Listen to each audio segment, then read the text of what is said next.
Bismillahirrahmanirrahim. Assalamualaikum warahmatullahi wabarakatuh. Alhamdulillah, alhamdulillahirabbil alamin. Wassalatu wassalamu ala sayyidil anbiya'i wal mursalin. Asyhadu an la ilaha illallah wa asyhadu anna Muhammadan abduhu wa rasuluh. Amma ba'du. Nuwun sagung para rawuh ingkang dugi wekten.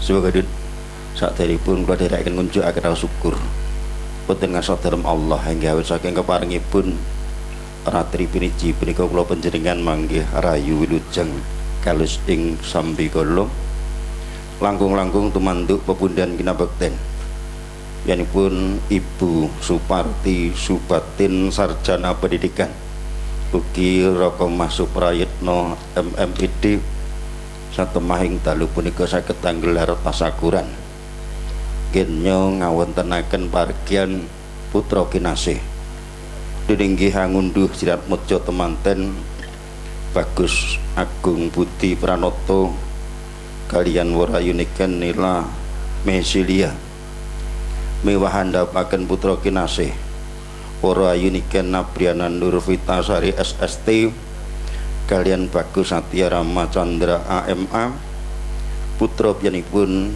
Ibu Ribut Gustini Eko Atmanto ingkang miji saking Pacet Mojokerto.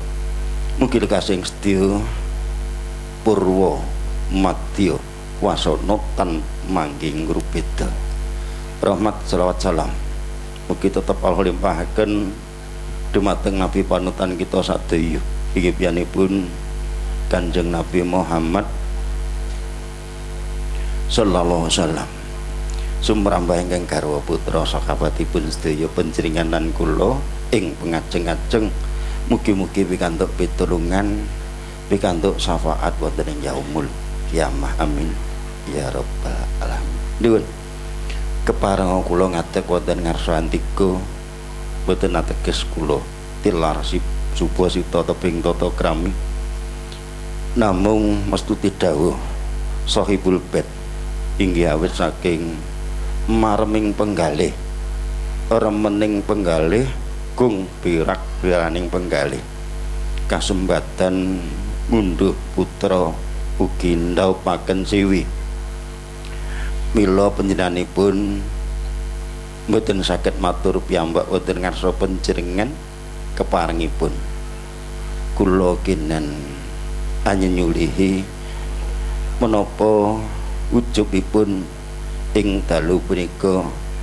anggelar wujudipun ringgit purwa sedalu natas ingkang angka setunggal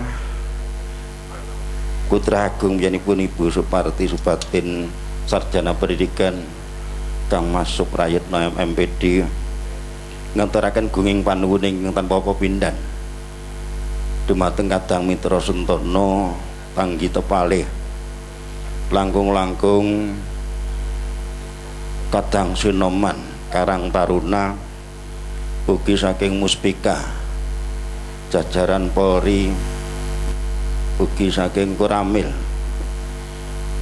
ingkang nyengguyung lancaripun pargian ing dalu punika wujudipun gelaring ringgit purwa sedalu natas ugi tan kasupen ngaturaken gunging panuwun dumateng Tanggi Tepalih awit kathah kekilapan kathah mitra ingkang rawuh satemah adamel sekedhik mbok pilih mriki wonten kerusakan ing bab menapa kemawon kesadaran sabiyantu lahir batin putra ageng piyambakipun Ibu Suparti Subatin mewah Rokomah Suprayitna ngaturaken gunging panuwun ingkang tanpa pepindhan ugi langkung-langkung genya ambandul krami ndhaupaken putra kinasih sampun lulus raharja kasembatan kala wau siang katindakaken tabus dosa ugi tan kantun panjenenganipun sakutra nyuwun tambahing pangestu dumateng handika sadaya mugi-mugi Sri Atmaja temanten genya nindakake sunah Rasul tansah tinuntun mring pepoyaning kautamen satemah mangke bagya mulya ing donya prapteng delahan dados keluarga ingkang sakinah mawaddah warahmah. Amin. Sukaning griya genya sampun kasembatan dhawuhaken putra kinasih ing dalu punika atur panglipur ingkang katindakaken tinibyanipun Kang Mas Bayu Aji ugi sinengguyung Kang Mas Subagio Gareng saking Semarang ugi matur nuwun sanget milai kala wau dalu ugi kala wau enjing kadang-kadang Widawati sampun nderek nyengkuyung ngregengaken pargian pawiwahan. Dening dalu mangke piyambakipun Raka Mas Bayu badhe nggelar satunggaling lampahan tumurun ing wahyu kembang Wijaya Kusuma ing pangajap Mahananana tumantuk Sri Atmaja temanten ingkang katemben bab kabiwada Rama mewah Ibu Putra Ageng piyambakipun Ibu Suparti Subatin mewah Raka Mas Suprayitna. Saderengipun katuraken gelaring budaya ing dalu punika mugi piyambakipun Ibu Suparti Subatin sarjana pendidikan keparenga minggah panti budaya saperlu nyaosaken wujudipun tokoh wayang dumateng piyambakipun Kang Mas Bayu Aji. Mila kunjuk piyambakipun Ibu Suparti monggo katuran minggah budaya nun kadherekaken.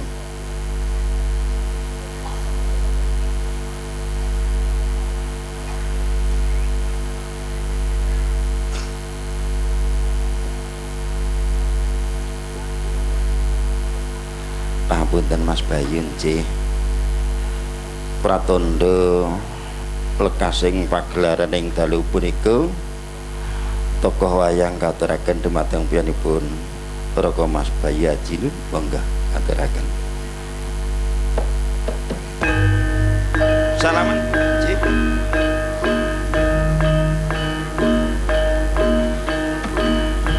Tumuli salajengipun Raka Mas Bayu Aji Kang Mas Gareng ugi para-para ingkang mratitisaken lampaning dalu punika sugeng makarya ngantos tatas tuntas mugi-mugi tetep sukses. Kula panjenengan minangka sulih kadang-kadang ingkang nawung krida cadhong duka ingkang ngakathah sugeng dalu sugeng mirsani ngantos purnaning gelar budaya wayang ing dalu punika ing usana ihdina siratal mustaqim wabillahi taufiq wal hidayah. Wassalamualaikum warahmatullahi wabarakatuh.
yoman ingkang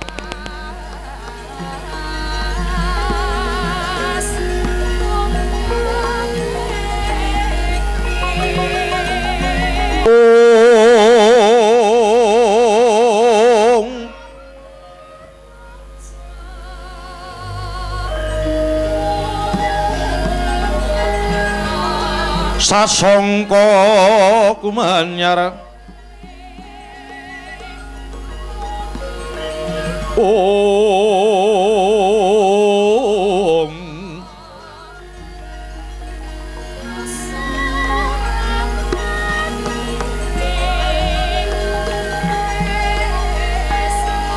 mangrengko runing puri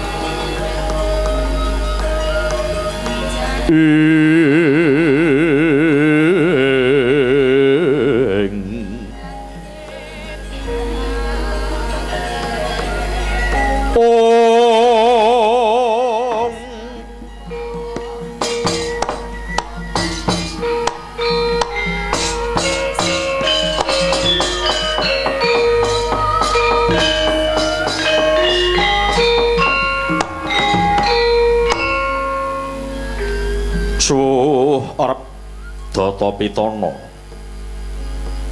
suhiku redine sirna arep nenggih swasana tentrem data hangesti wondene Pitana iku luhur sirna kang memala mahanani jagat tentrem lamun kita hangesti marang luhuring budaya sarana hamedhar luhuring budaya nenggih lungiting kagunan kina kang sinebat Ringgit Purwa ugi sinebat wayang labet mengkupi wulang Ringgit Purwa sinanggit hadya tuladha gumelar hembaning Nuswapada bebasan anindita lamun sinurasa weh yuwana yen to sinawang kanthi socaning permana layar pinenthang gantaning tawang niradolan awang-awang gedebok kaesti minangka bumi blincong pasemon soroting Surya Candra lan Kartika wayang dadya titahe kang maha kawasa sang widu pamayang kang wenang murba kayon dinulu lambanging taru anasir sasmita gumantine mangsa gedha keperak keteking jantung gending kelawan tembang rinasa dadya lambang swasana bungah kelawan susah nahanta ingkang kawuryanan inggih binuka cariyos peranganing parwa ingkang piniji saking serat Mahabharata tuh menika gumelaring nagari Mandura mila sinebat Mandura nenggih mengku werdi negari kinepung samudra lebet mapan wonten ing madyaning pulo negari Mandura kang dumadi saking nusa-nusa bebanjaran yen Cinandra persasat Pratisara Rukmi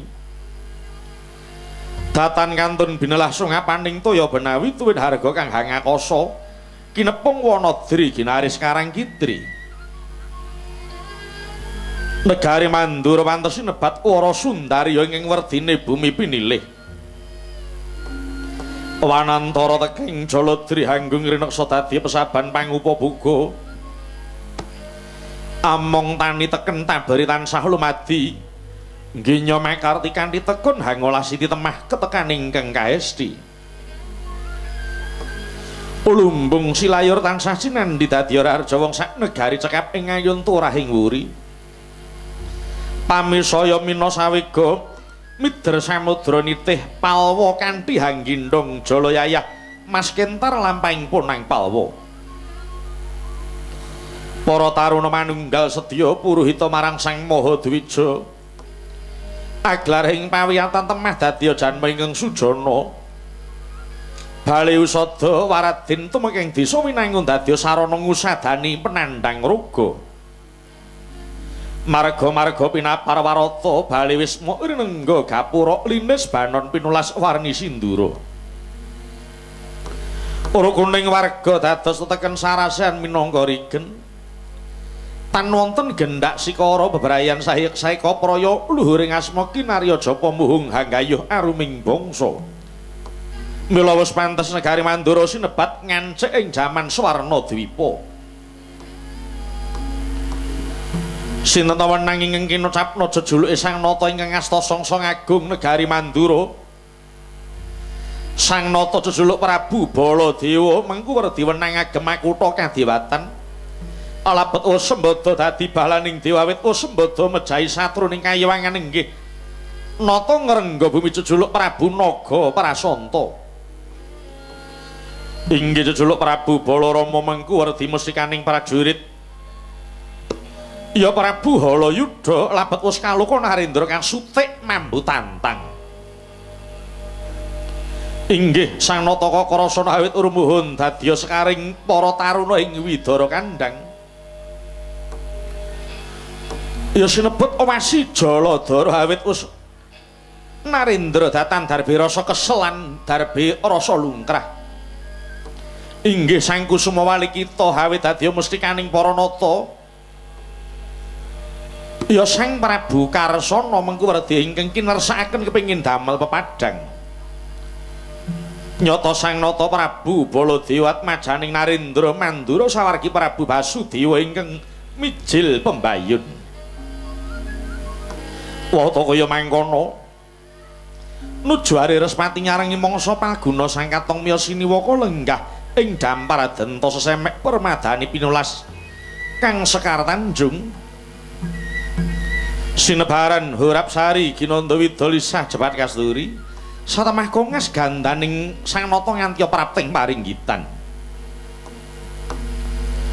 Miya sing Sang Nata kaya para Mbanjedi manggung ketanggung biyada pawongan kang samya ngampil upacara nata arupi banyak dalang sawunggaling hardawalika kacumas dewi pangga kang sarwa kencana.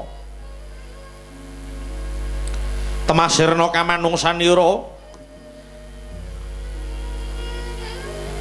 tininggalan sak brebet pranyata Prabu Baladewa kadya Bathara Brama ngejawantah kaya para Hapsari. Begambar hamlabar kang samya sumewa wiwit saking paningrat dumugi Kari Brajanala kebekan wadya ingkang samya anggantung seba. Ing bacira ngayun ketingal rontek lan dwaja kang ngendanu Cinandra Pindha Jalada katempuh maruta.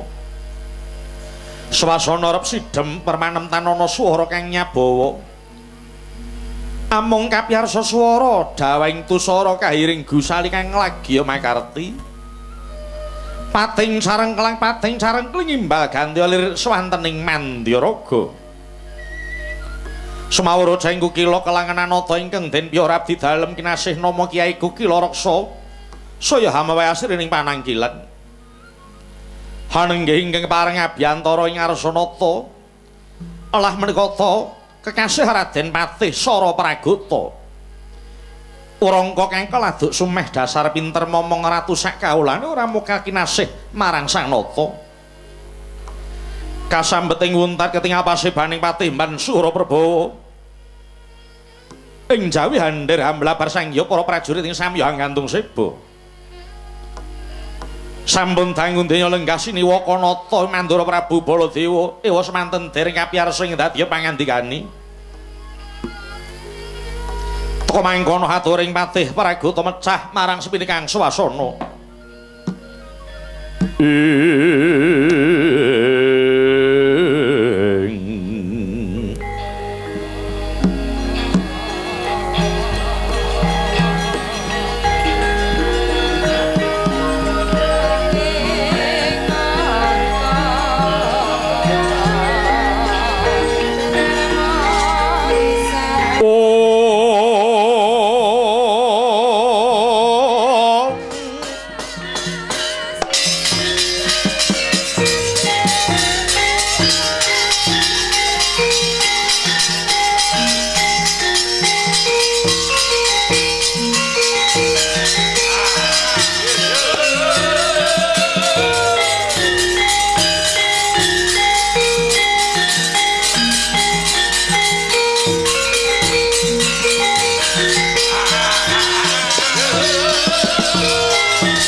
pramiywan ingkang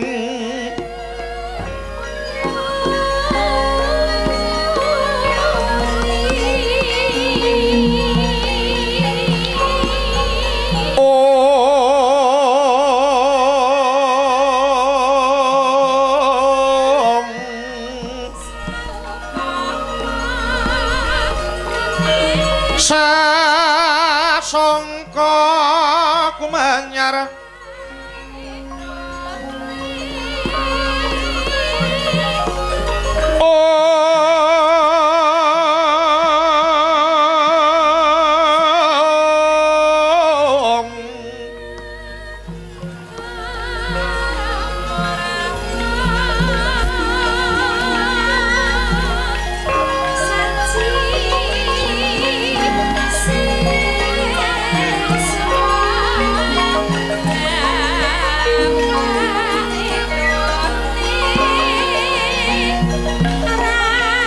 mangrenggo roming puri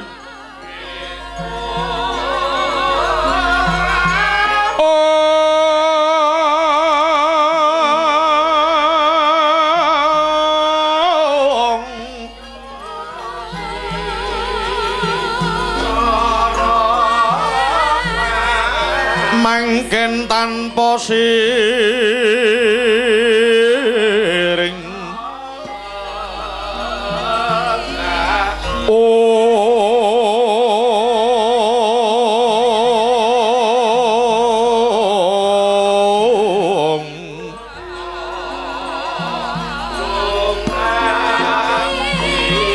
halepne kang omah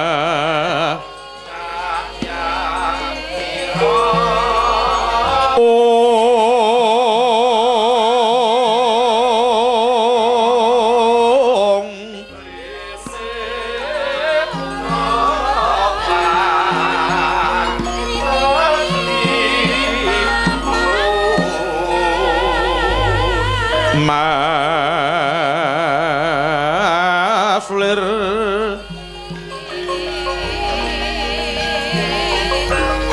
murubing langit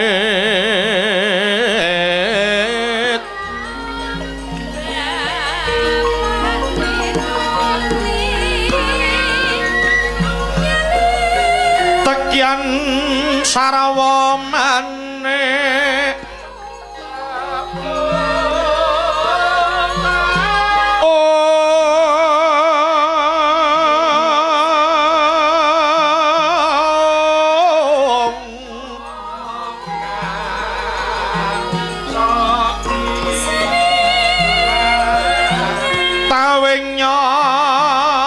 sinawung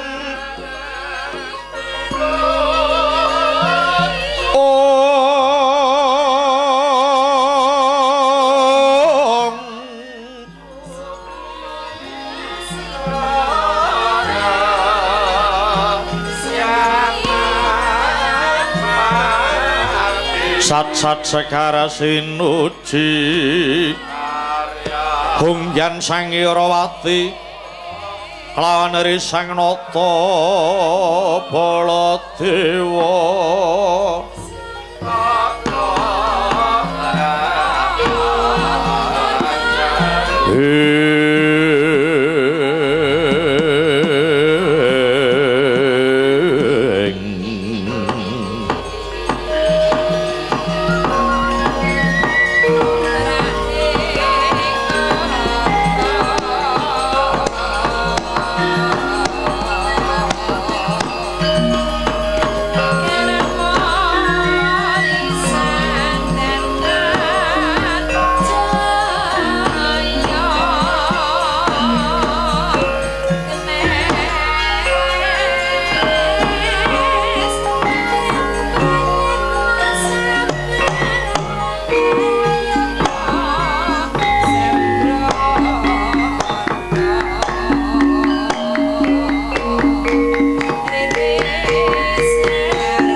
Sang Baladewa Narapati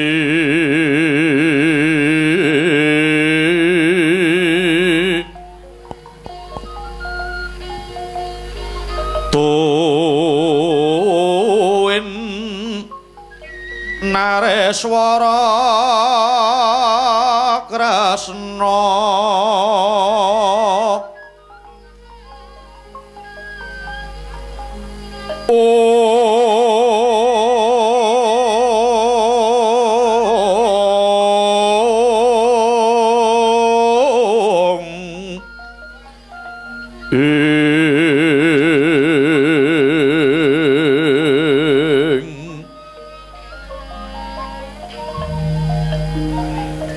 kalangkunging tresnani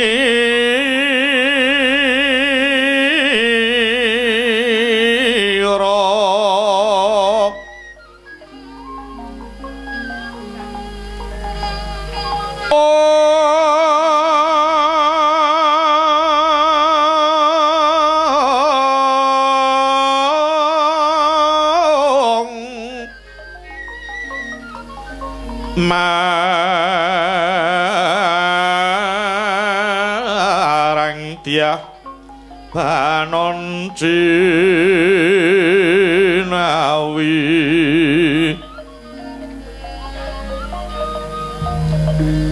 mongko pisah hunggianipun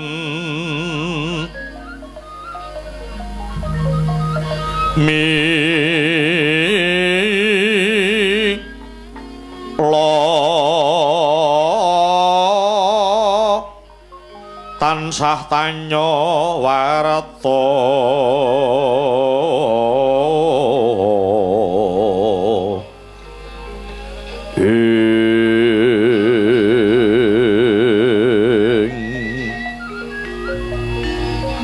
wau Sri Narendra kalih mring Sang Retna Madu Branta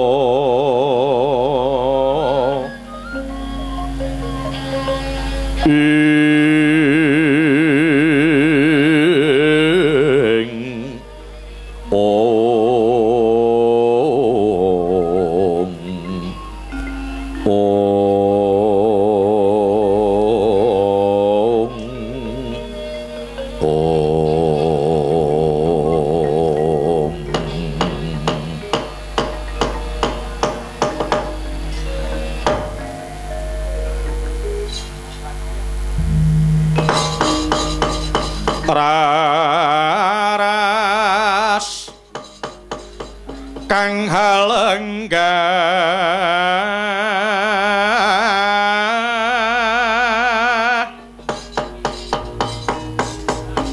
ing hamparan rukmi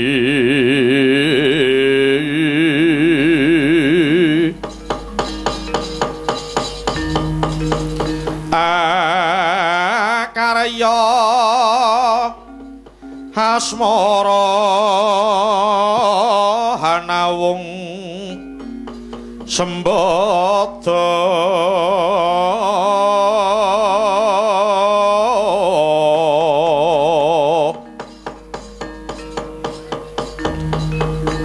awinget weh-wing mrin wimbaning narapati sini waka kadya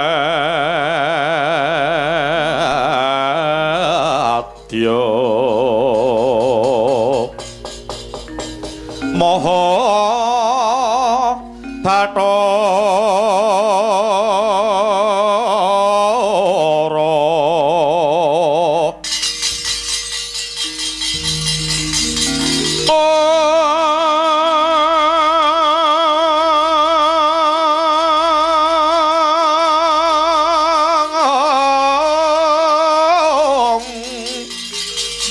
tumurun mandana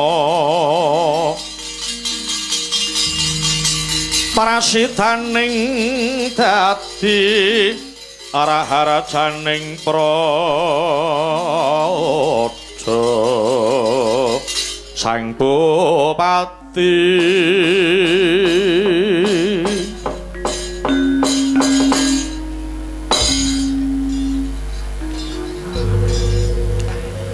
kawula nuwun sinuwun mawantu-wantu kang abdipun paragata nyuwun gunging samudra pangaksami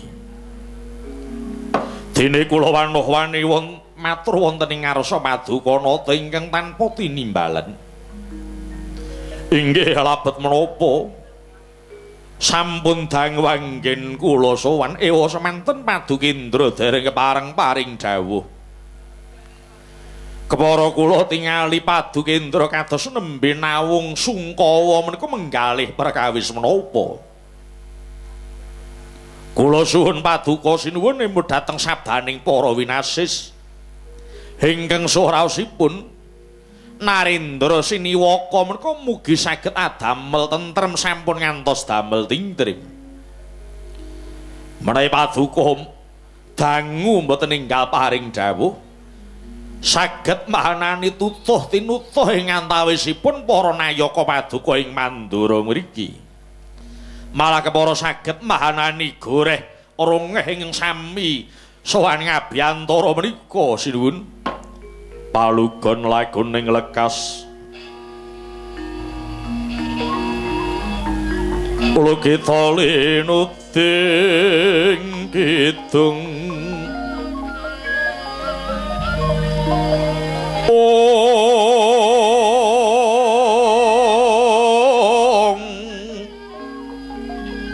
kadung kadereng hamomong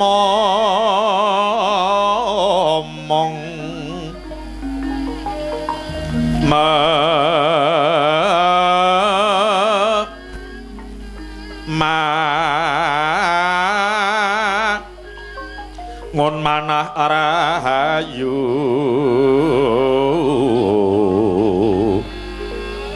haywana kang tanagolong gumolong manadukara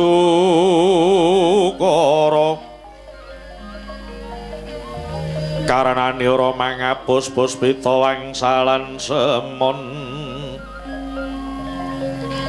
ing om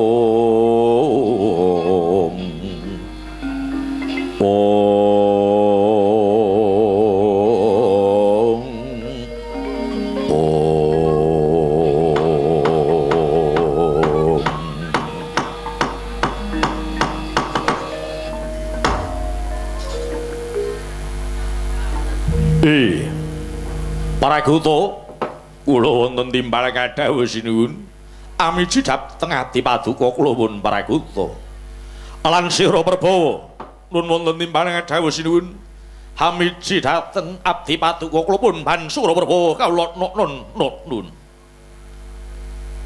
bener apa sing dadi kandhamu Paraguta menawa ingsun namung kendel iki tanpa nyabawa ora weruh malah dadi bingung ing pikirmu. Nuhun inggih sembah nuhun sinuwun bilih paduka sampun tanggap dhateng atur kula hambok bilih dipun keparengaken mangertos lajeng menapa ingkang dipun penggalih paduka inggih sinuwun lho ngene Paraguta siang pantara ratri ingkang sun menggalih mung kejaba Gusti Mandharawati kadangku Yayi Prabu Kresna. Nuwun sewu Gusti kula ingkang Ndharawati kados pundi? Sira nyumurpi dhewe. Lagi wayahi Kresna mengku kawibawan ya kuwi kawisuda.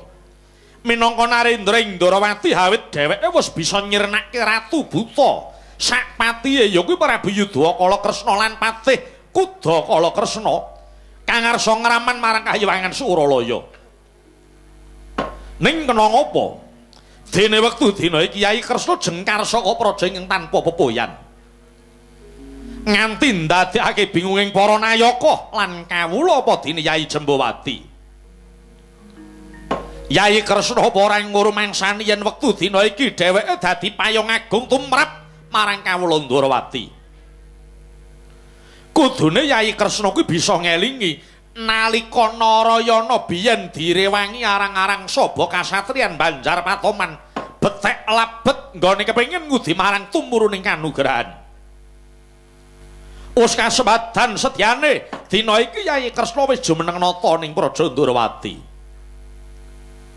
Ning yen ingsun penggalih Paraguta dheweke kok ya ora duwe rasa welas karo Nayaka lan kawula munggahe marang kula wargane. Lan meneh kang padha ora ngerti dikira Kyai Kresna ora bisa nyukuri marang nikmating Gusti kang wektu dina iki wis dirasakake. Lan maneh dikira aku iki jejere dadi wong tuwa ora bisa ngandani sedulur enom. Apa isih kurang katok Kresna kuwi mbiyen? Nalika jaman Narayana, nalika jaman isih ijen, kulina ngluyur dhewe, mulih-mulih wis nggo gandengan anyar. Wah alatala. Kok ya ora mikir yen dheweke saiki wis dadi ratu, duweni kewajiban sing ora enteng, ya kuwi ngayomi marang kawula sak negara Ndharawati. Priye Paraguta? Kok saya nglangut yen to aku mikir marang kadangku Gusti Ndharawati. Nuwun sewu kepareng matur sinuwun. Ya, mara kake matur. Sewu Lepati Agung pangaksama paduka. Saking pemanggih kula kengrayi Gusti kula Ndharawati menika mboten jengkar nglangke. Namung mbok menawi wonten bab-bab ingkang tasih sinandi ingkang tundhanipun saged kangge nyembuh kawibawan saha saged kangge ngayomi kawulanipun sinuwun. Mengko dhisik dasarmu apa kowe kok bisa matur mengkono?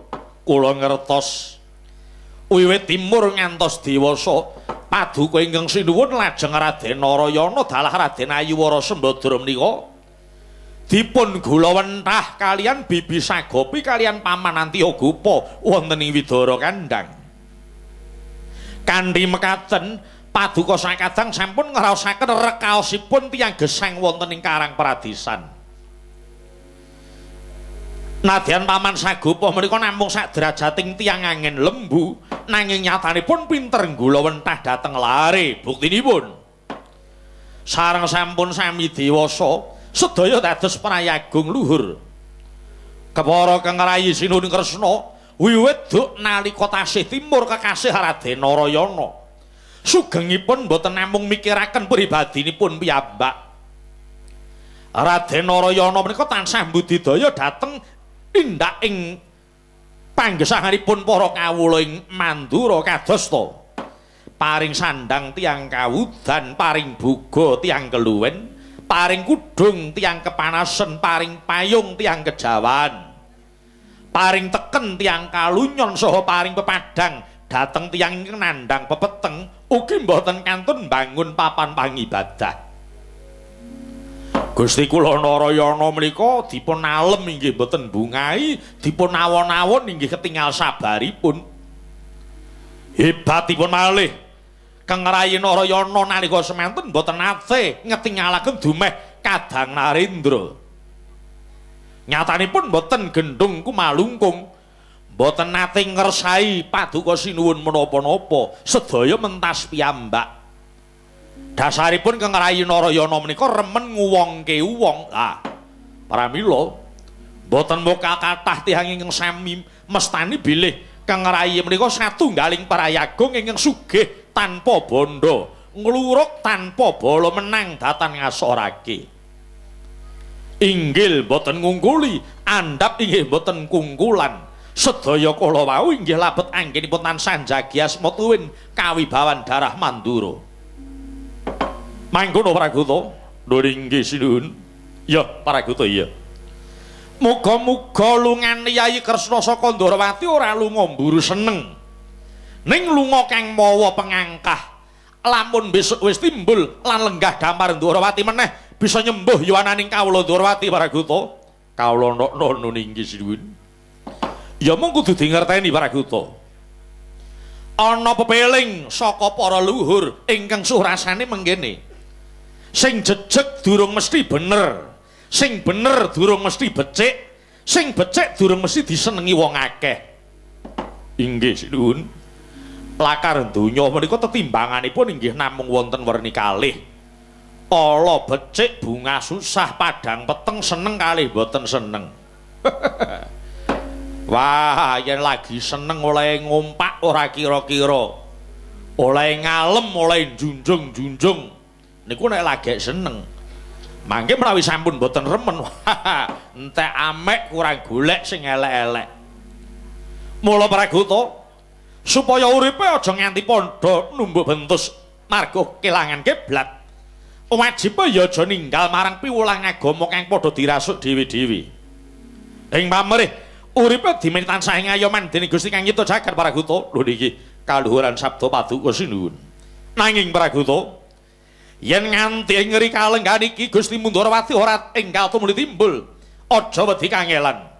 Jeneng ingsun uga bakal jengkar saka Mandura saperlu ngupadi ana ngendi papaning Gusti Ndarawati Praguta. Lho niki nggih dawuh sinuwun.